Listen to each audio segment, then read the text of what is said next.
back to the SpongeBob book reading series, the full chapter books. Today we are looking at Sue Day Disaster. Marcus, get out of there now, boy!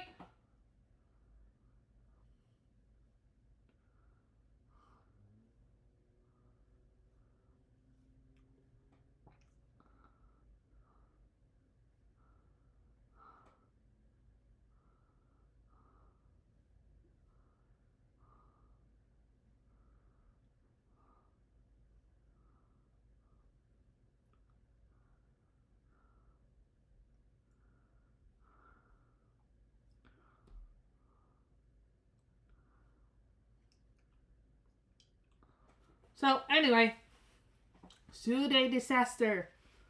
Book number 10. Only all our book left to go. And this time you're actually seeing the pictures in color. So, one sec.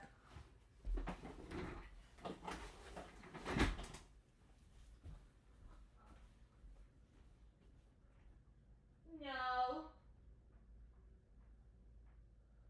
Marcus, go in there, bye-bye. You stay.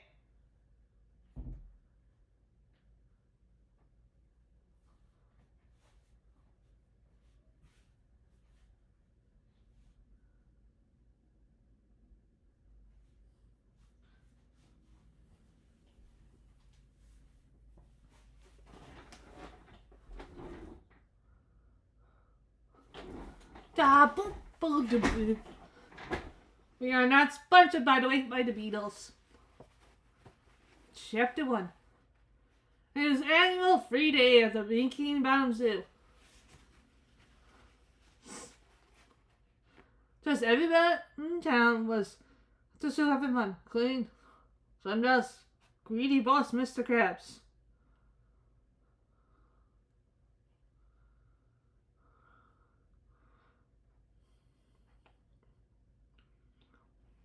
Mr. Krabs loved free day.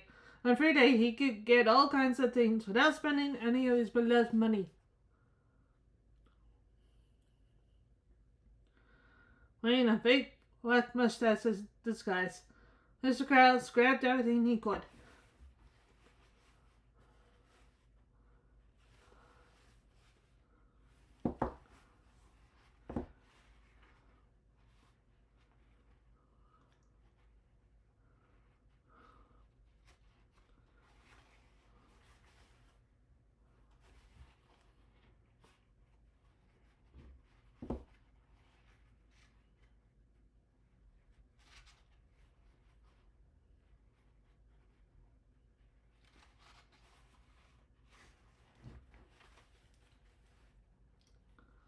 When the zoo employee handed out free balloons, Mr. Krabs took the whole bunch. At the free drink stand, he filled an entire barrel with soda. He even took light bulbs right out of the zoo sidewalk's lamps. Top of the morning, boys, said Mr. Krabs a little nervously when two bound policemen approached him. Here's afraid they might recognize him as the guy who took advantage of free day every year. Phew, he sighed. They walked on by without saying anything. And this guy must have fooled them, he thought. Next up, gift shop, he said. There's pockets full of hot dogs and lollipops. This guy ran eagerly into the gift shop for more goodies.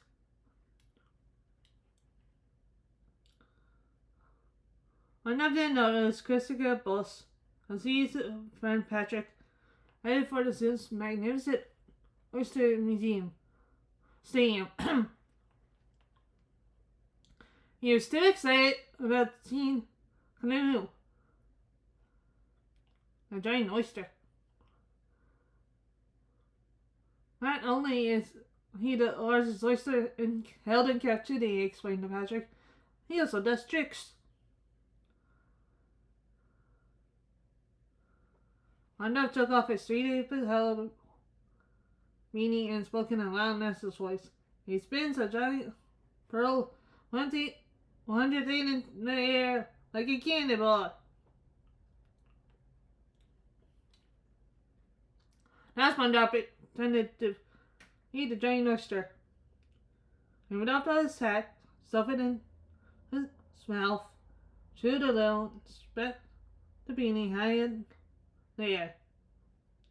Then with a pop, right on. Do.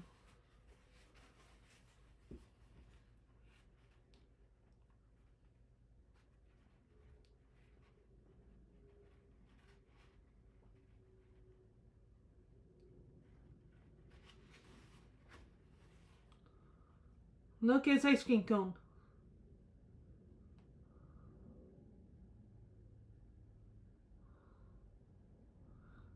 Why be handing out around watching the cheap invitation, yelled Patrick. Suddenly hopping from foot to foot. Let's get over there. Handshake he and SpongeBob sprinting to Oyster Sea and saying, "This is the greatest day of our lives."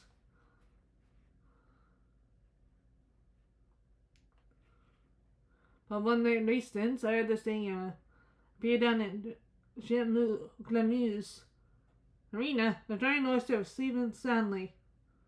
He snored. Opening his ears, trying to curl in his shiny big tongue, and surely wasn't doing any tricks.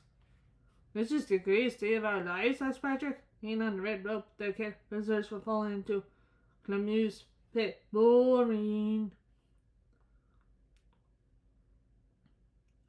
Clemule kept snoring.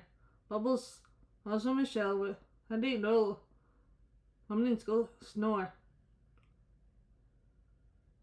And that was disappointing too. He told Patrick the giant oyster would be a sight to behold.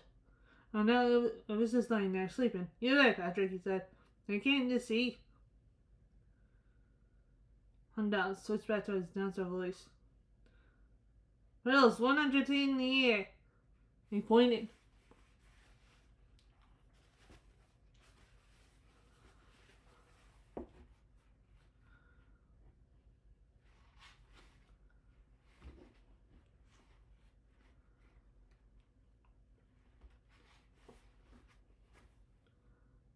One yellow finger straight up towards the top of the stadium. Alex smiled, agreeing with his friend.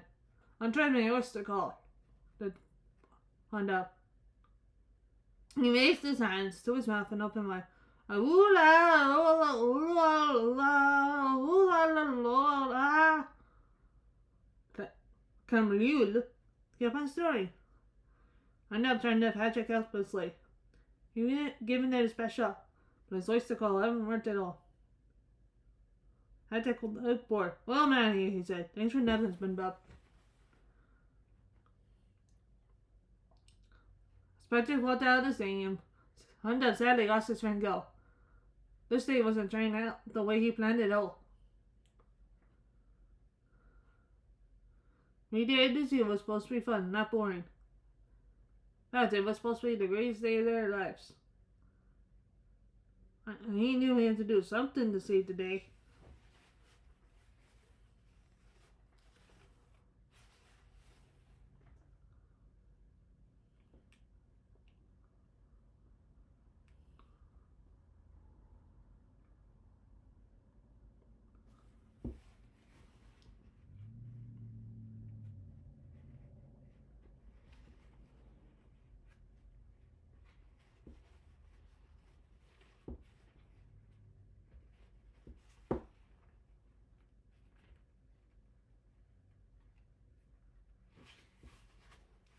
Chapter 2.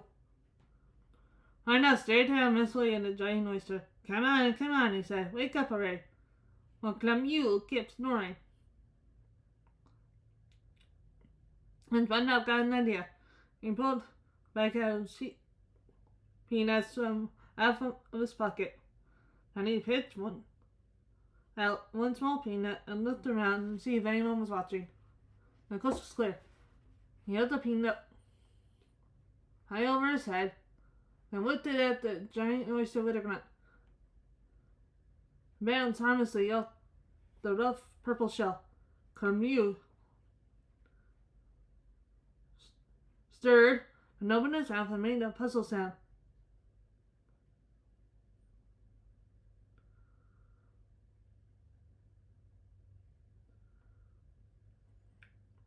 My nub was filled. And the kids working grinned. Camus stood around, first facing in one direction, then the other, and then back to his original position. Hey, Patrick! Thundered called. Camus is waking up.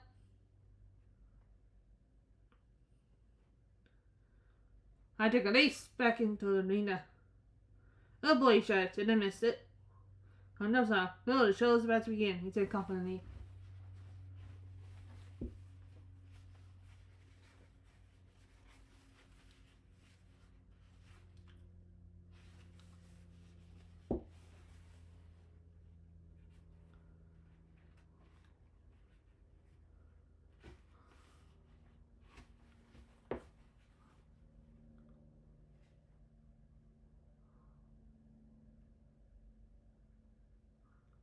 Arnett was right about that, but the show wasn't exactly what he had in mind.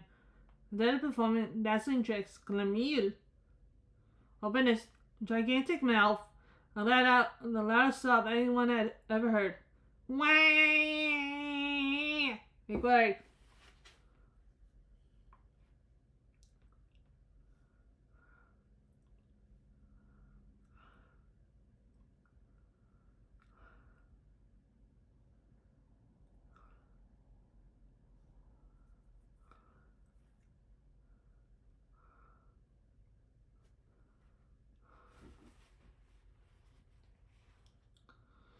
Camus' cry was so loud, the blue spun up and Patrick off their feet. They had to cling tightly to the red safety rope, or they would have been blown right out of the arena.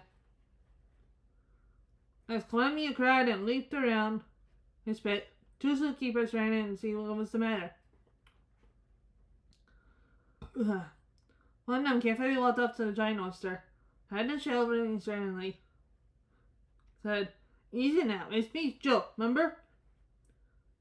When Camus was so upset he gave out a mighty roar, grabbed Joe with his powerful tongue and hurled him out of the stadium. Joe went flying like a rocket, screaming all the way.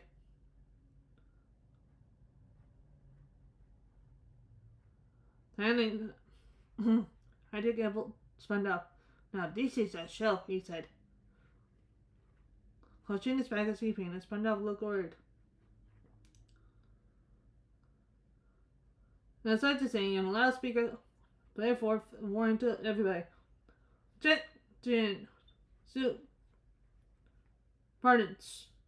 Let me the giant oyster is on a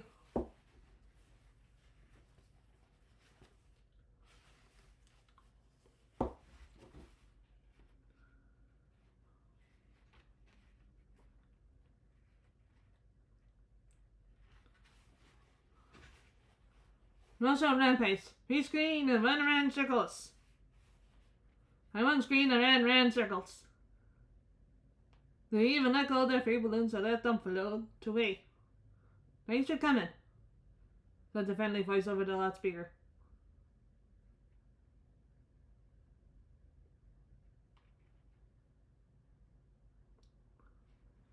Back inside the stadium, Camus was sleeping around his pit, smashing into the walls and destroying everything in his way. He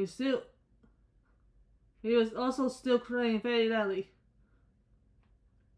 Hannibal and Patrick sat in the stands of the stadium watching. The zookeeper ran up to them. You boys better get out of this arena, he said. Pronto. He looked down at Camus and was still crashing around. There's nothing more dangerous than a mostly disturbed oyster. Suddenly, the zookeeper pointed an accusing look at SpongeBob and crowd behind his bag of sea pants. You didn't do anything that might have caused this horrible tragedy, did you? Yes.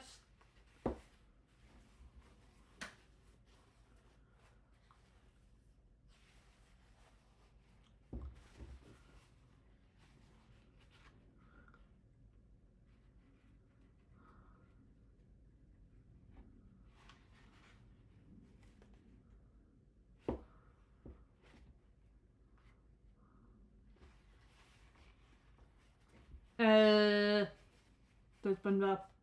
No way, said Patrick firmly. Only a bully was said a natural lion. He turned to his son. Hey, SpongeBob? SpongeBob looked down at his bag of sea peanuts and quickly hit the lion's back. Wait, he said. He bit his lower lip. No, he just lied. Chapter 3.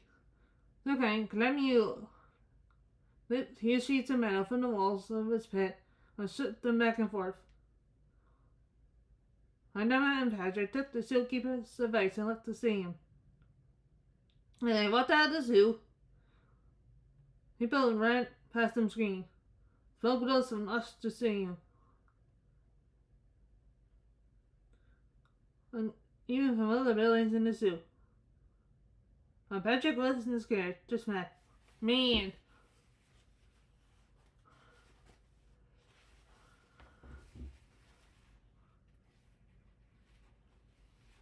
But ever see the guy who upset Clem you? View twice worse for him, he said angrily. Was like, you and a bully.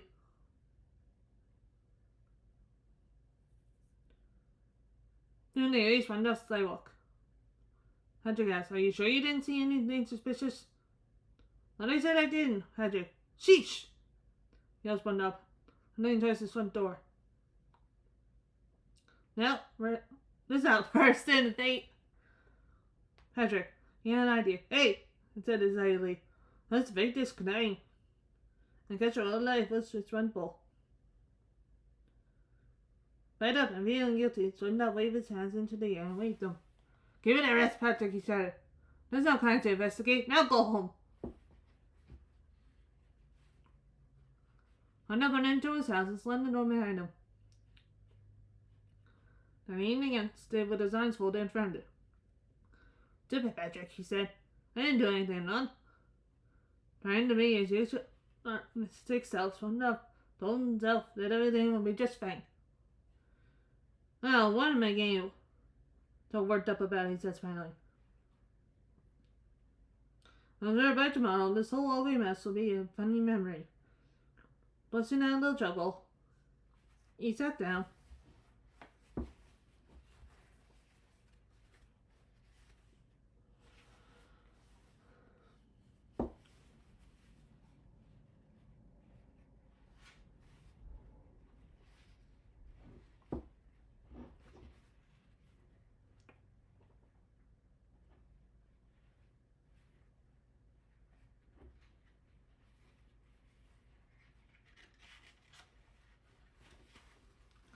His comfy life preserver chair to watch television.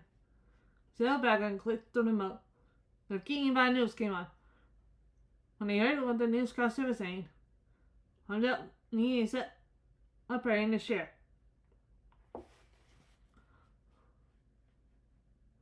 A top story tonight. Joey knows he has his feelings hurt. And looked up as he saw Clem you and screaming, still crying. The only clue that could be found was this lone peanut, the newscaster continued. The newscast showed a close-up of the red peanut hung up at tossed at Clem you. Hung up the stared at the screen horrified.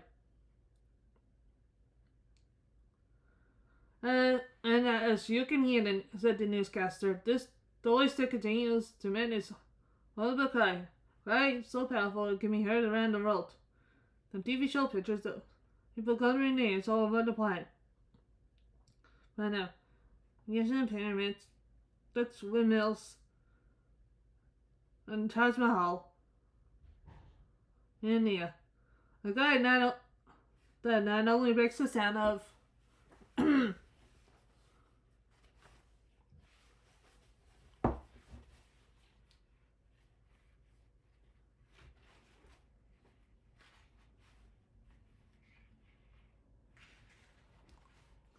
barrier.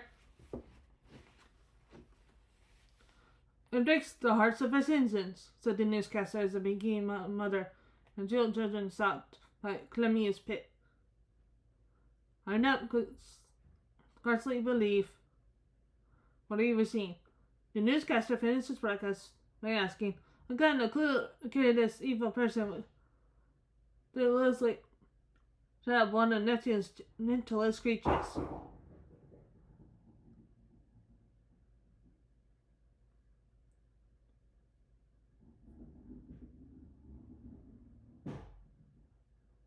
A single tear dripped from the newscaster's eye. My hand came from off camera to wipe it away. I now couldn't take it anymore. He turned off the TV. "Amy, are you playing with my balls?"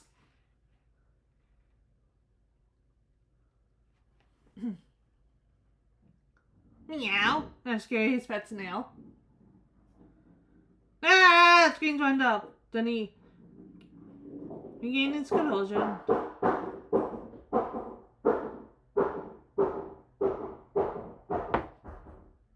Sorry about that.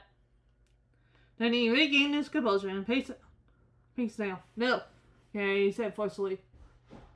"How would I know anything about the oyster?" Gary stared at SpongeBob with his two big eyes perched on top of their long eye stalks. "Meow," he said. "Defensive?" cried SpongeBob. "I am not being defensive." He threw up his hands and looked at the ceiling. "Barnacles. What is this, 20 questions or something?"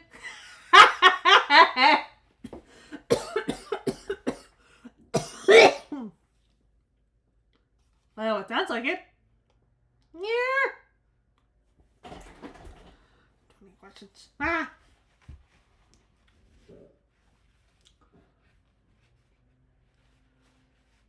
As he strode away from Gary, "I'm not here, Kermit is so no cry." He peered out of his window at Austin saying where the stout lips were coming from. "This is getting a little out of hand," he said, clutching his clear head. "All I did was throw a peanut and then make the oyster cry.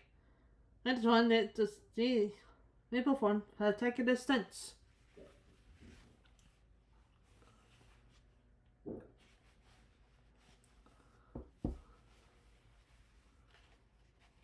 Mm-hmm.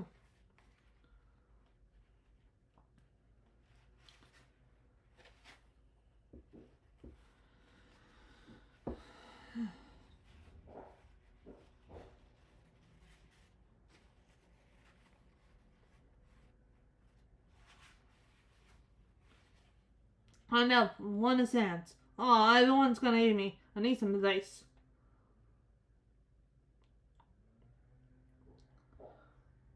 Ugh. He thought hard for a moment. He thought hard for a minute. "Let's see now. Who could never hate me no matter what I do?" Chapter 4. Squidward! Oh, Squidward! Arnett was pounding on a scratching neighbor's front door.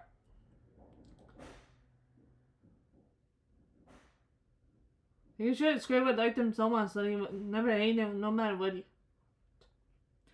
I'm in his whole head. Squidward opened the door. "SpongeBob," he growled. "Why do you have to knock so loudly?" "Sorry, neighbor." One day, SpongeBob.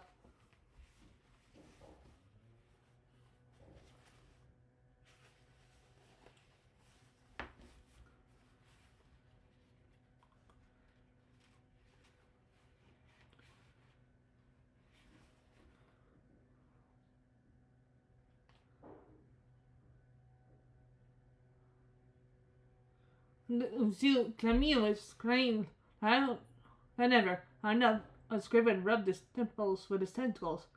Oh, he moaned. "That overgrown oyster is giving me a headache. I can't even take my afternoon beauty nap."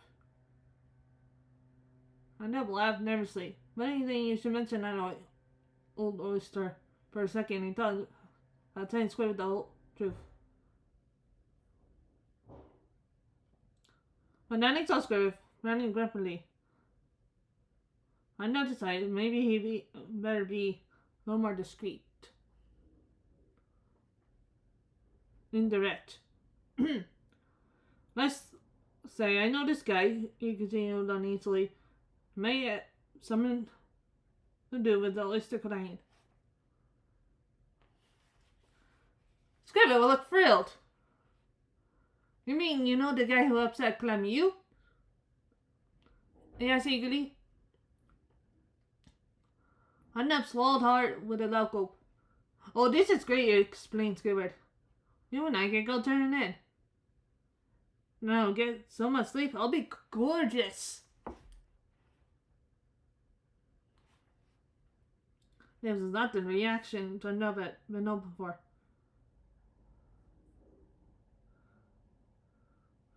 Actually, I'm just talking hypothetically, he said. I know, Scribbit speaks, well, meaning dropped into a frown. You mean you don't know who did it? He asked. Well, Unup stammered, unsure what to say. They didn't really like to lie, but Scribbit was always. They couldn't turn into authorities if he told the truth. No, and he said.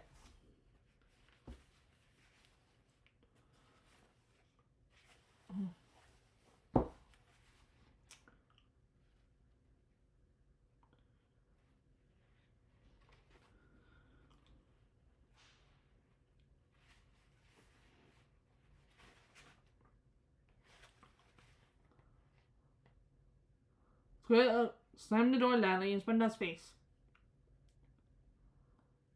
Squidward! I spun up, saying he turned and walked away. Running to Patrick. Gotcha! Said Patrick, running under Death to 7, staring through a magnifying glass. Ah! Screamed Unup.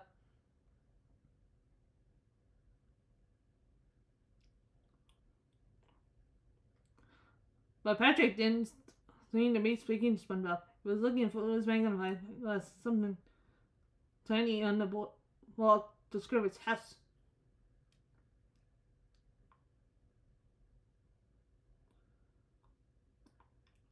Where were you on the day of today? Asked accusingly. No play games, I mean, sister. Hey, Patrick, said SpongeBob. What are you doing? I did the top of his magnifying glass and noticed SpongeBob for the first time. Oh, hi, SpongeBob, he said cheerfully.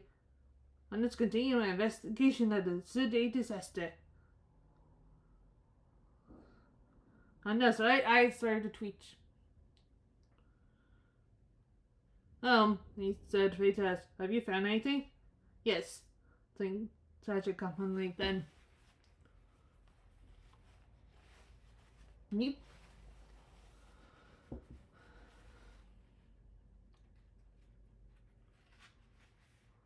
Scratch said. No, wait, nope. He picked up a tiny grain of sand. But this grain of sand looks pretty suspicious, and so does this rock. And I got a few questions for this plea of glass. Hunting and sweating, SpongeBob ran away, holding his inside. I had to call out to him. Don't worry, SpongeBob. Tension's on the case. The truth will be revealed. Unup kept on thinking. I made a sea sandwich.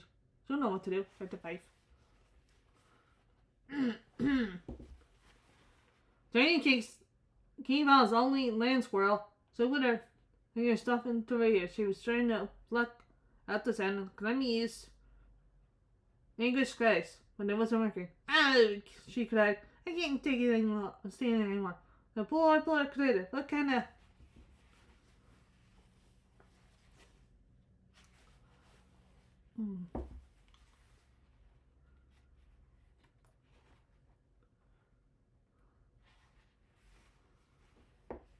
The spill person was set up such a gentle creature.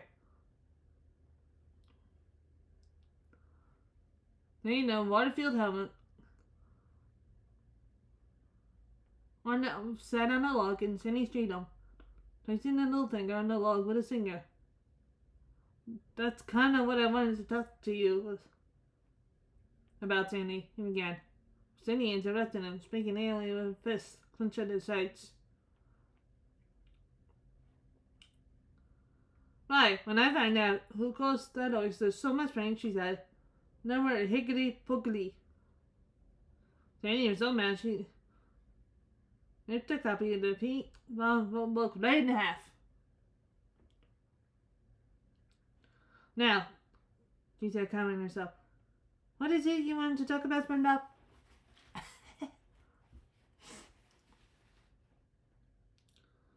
SpongeBob was so scared by Sandy's incredible display of angry strength that he couldn't speak. Oh, he he babbled, squinting his right eye and twisting his fingers. Diane was puzzled. Hey, SpongeBob, she asked. How come you all twitchy like that? SpongeBob sat on the log vibrating. Twitchy? Twitchy? That's to bleed out. Who's twitchy? I'm not twitchy.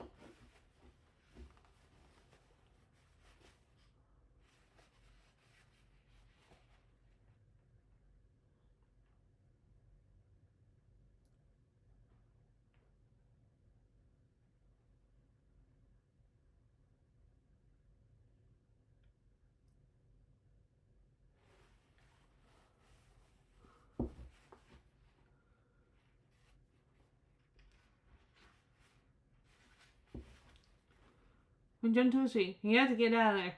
Came up with a quick excuse. Sorry, Sandy, he said. I have to, go get my haircut. SpongeBob ran out of the tree dome, rubbing their chins. Sandy watched him go. SpongeBob doesn't have the hair. Or does he? He wondered. She wondered. Right that everyone find out that he'd thrown the peanut. SpongeBob ran straight to his pineapple house. Before you can get the front door open, Patrick woke up. Hey, SpongeBob! Called Patrick. SpongeBob was so startled he collapsed to his front doorstep. And he got up. As he got up, Patrick rubbed his hands together and said, This is it. All the clues are coming together. Patrick bent over to footprints in the sand, leading to SpongeBob's front door. Follow these footprints right to the exact spot, he said. SpongeBob looked very worried.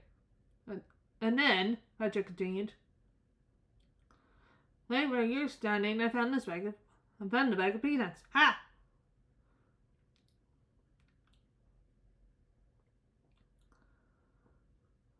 He held up a striped bag of sea peanuts.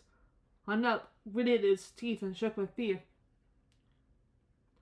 Oh, Patrick, I'm so close to someone this crying, I can almost taste it. Okay, good luck with all that, Patrick, and, I guess.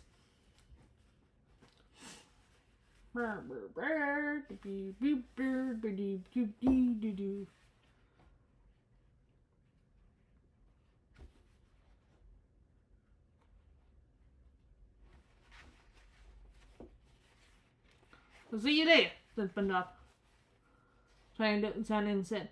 Zipped inside, front door slammed in behind him, and Patrick outside.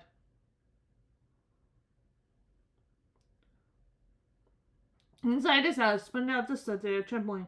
Then someone banged on the door. Open up! This is the police!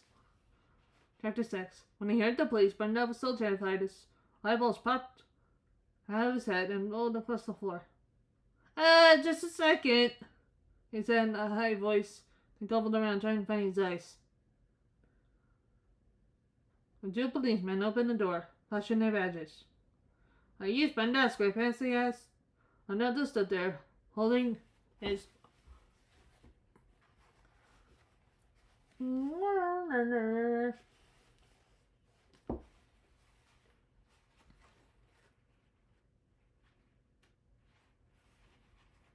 eyeballs in his hands. Yes, he managed to say. What those eyeballs back in your head, son? We have a few questions for you. When the policeman barked. Anna plopped his eyes back in his head and spun them around with his fingers until they were in the right position. Blinking, he looked up the tall policeman. Were you at the zoo on the day that lost the instrument? That's the policeman in front. His partner stood silently behind him, behind his slipper with his nightstick. Yes, SpongeBob admitted thinking into his collar. Did you not take part in tonight's activities at the time anything? The policeman asked sternly. I know. Playing for and this is very close. Yes, he squeaked. The policeman held up a peanut and able to exhibit A. And are you familiar with this peanut? The policeman demanded no. Yes, whimpered SpongeBob, digging so far into his clothes that he ripped out the bottom of his pants. His underpants hit the floor with a clang.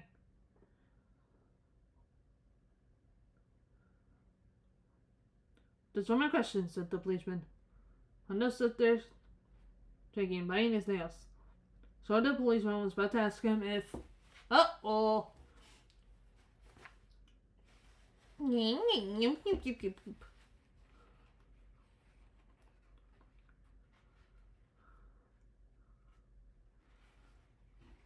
From the peanut at Clemieux.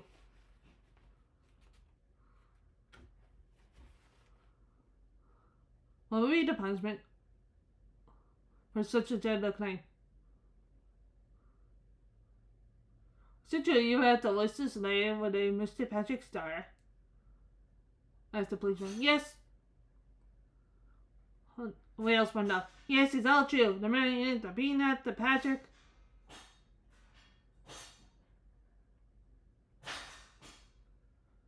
Fell to his knees, crying. That's all we need to know, son. Said the policeman, satisfied. During his partner. Let's book him. Just then Patrick came in and stood behind his friend. Hondo was all ready to be arrested. When then the policeman thought he saw Patrick. How, you guys are good, explained Patrick. I'm the last person I would have expected. I was looking for me all the time. It's a perfect name. Yeah, tell the judge, Pinky. As the policeman let Patrick out in the handcuffs. Son up was the police officer put Patrick in their police boat. He couldn't believe they were taking his best friend to jail.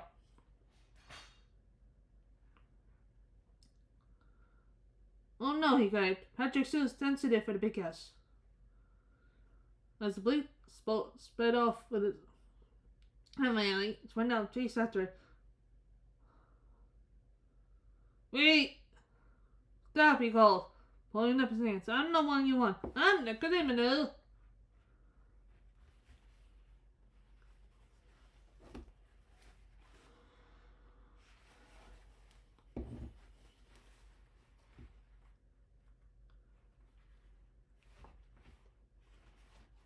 Chapter 7. Boo! Jeered the crowd. Mr. Singing was full of anything being keen manners. They had now come to see the mean bully who had upset Clemieux. In Clemieux's arena, the giant oyster was still crying. Haddock stood on top of a half-sunken barrel to which his arms were chained. He was trying to ignore the king cameras who were yelling at him.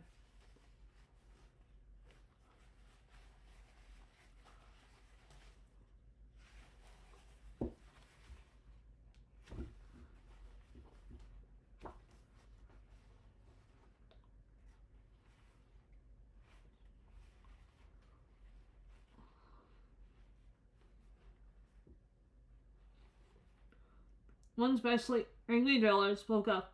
His voice above the noise of the crowd. Hey, everybody! He yelled, let's roll peanuts and then see how he likes it. Everyone started hurling peanuts at Patrick. I get what I deserve, he said barely. Patrick caught several peanuts in his mouth and swallowed them. They were all still in their shells. This wasn't a very good idea. Ouch, he said. Dustin spun up into the arena. Wait, he shouted. Well, hush. Hold your peanuts. Patrick started is innocent.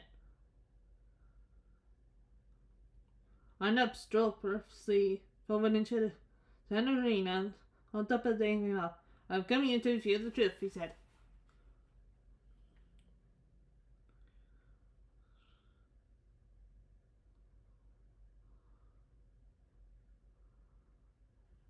He took a deep breath and began the speech he had planned on his way to Ulster Stadium. I say that truth and honesty will be rewarded with trust and forgiveness. These in front of us delivering one of his heartfelt speeches. Isaac began singing a low, respectful anthem in the background. I couldn't think of any way, so he just sang dum dum dum dum dum dum dum dum dum dum dum.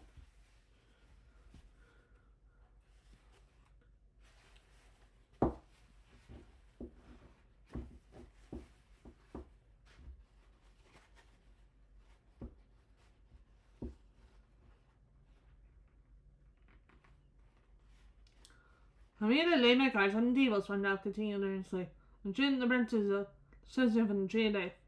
But Steve away then kept sideburns from the face. Said truth. Hey. Oh, just get on with it, screamed the guy suggested throwing peanuts Patrick. Now or never. I never closed his eyes and said, I'm the one who threw the peanut. The crowd awarded disapproval. Was one up, raised his hand like, no, he had more to say. I know now, what I've done is wrong. He stayed in a clear, strong voice. So I say, I am sorry. Playing performing an oyster. Come here. Why are you playing with mommy's balls? Okay, looks like after this video, I gotta go pick that up. He walked over to Clem U. Placed his hand gently on his shell. Then he turned to Patrick, who was still singing his stumbling anthem. I'm sorry, Patrick. I now turned back to the crowd and the stadium and he felt his head. Sorry, since it's at the key bottom. For a moment, it was very still and lost the stadium. And when Patrick had stopped singing, and the giant oyster stopped sobbing, I'm double sure if everyone was going to forgive him.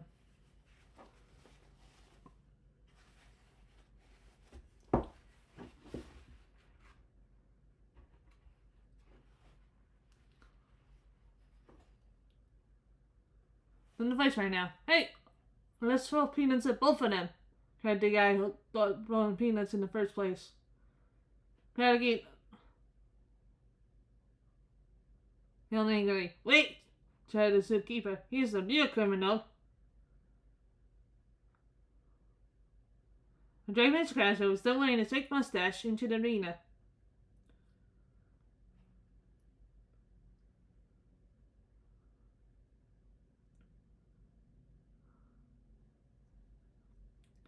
Top of the morning, said Miss Krabs, trying to keep up his brilliant disguise.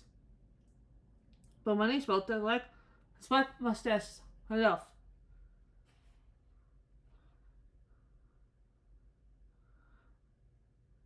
Mr. Krabs! Exclaimed SpongeBob, shocked. The crowd since gas. I knew it! Shouted Miss Patrick. Mr. Krabs is stolen a very important item from the oyster, announced the zookeeper. Yield. The zookeeper held up Mr. Krabs' clothing, which he just yanked up by accident. I'm this thing, I'm coming to your eyes. One of the things like, you and yuck!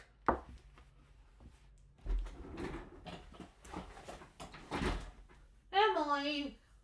Why are you playing with mommy's baseball? That's a special ball. Not to be played with. The Lucy's ball is not a toy. I know you like toys, Emmy. Would you like to sit on the bed? Sit. Meow, meow, meow, meow, meow, meow, meow, meow, meow, meow, meow, meow, meow, meow, meow. Come here. Sit.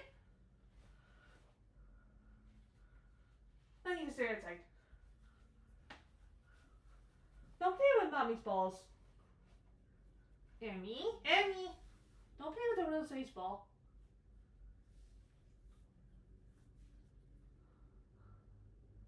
The special merch.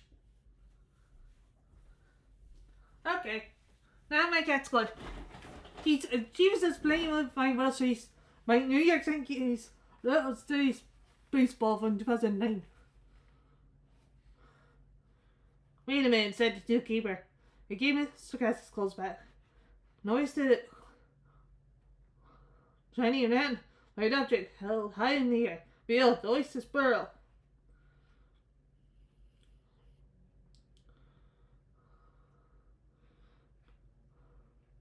Everyone gasped. The zookeeper took the pearl over the climbing U, slid it on the ground, saying, Eagle. Then he tipped his head to the joint oyster, backed away respectfully. Emil sniffed the pearl and leaned to.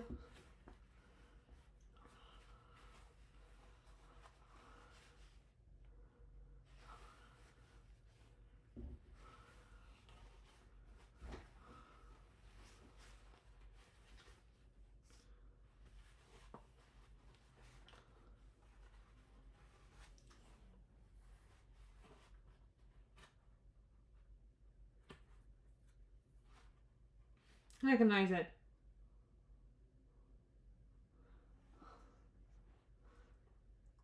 Everyone except Mr. Cass cheered. They were happy the oyster had his pearl back. But just as they were all cheering, the pearl began to crack. Chapter 8. Tiny cracked lines appeared all over the surface of the beautiful pearl. The crowd gasped in horror. What did the giant oyster do? Mr. Cass said, somehow broken its beloved pearl. The golden rampage destroying all of the bikini bottom. The pearl barked completely and the little baby oyster popped out. Mama! Mama! It cried.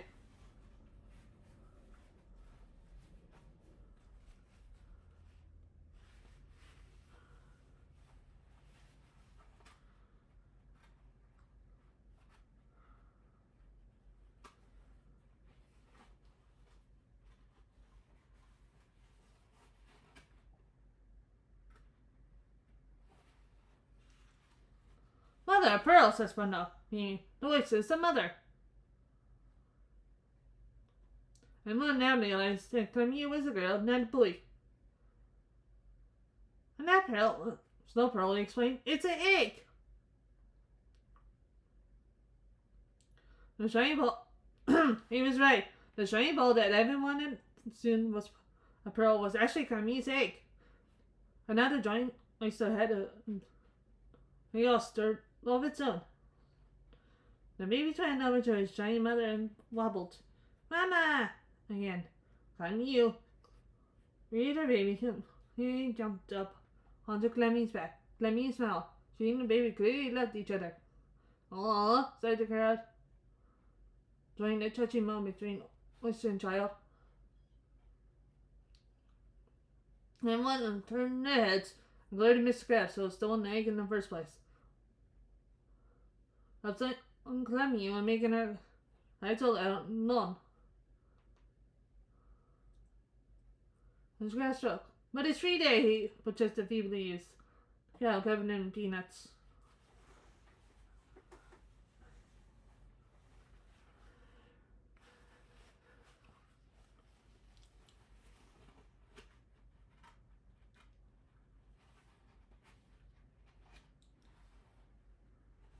Well, that's the end of the book, guys! Thank you so much for reading School Day Disaster. We'll be back next... Oh! Not next Thursday, but we'll be back the...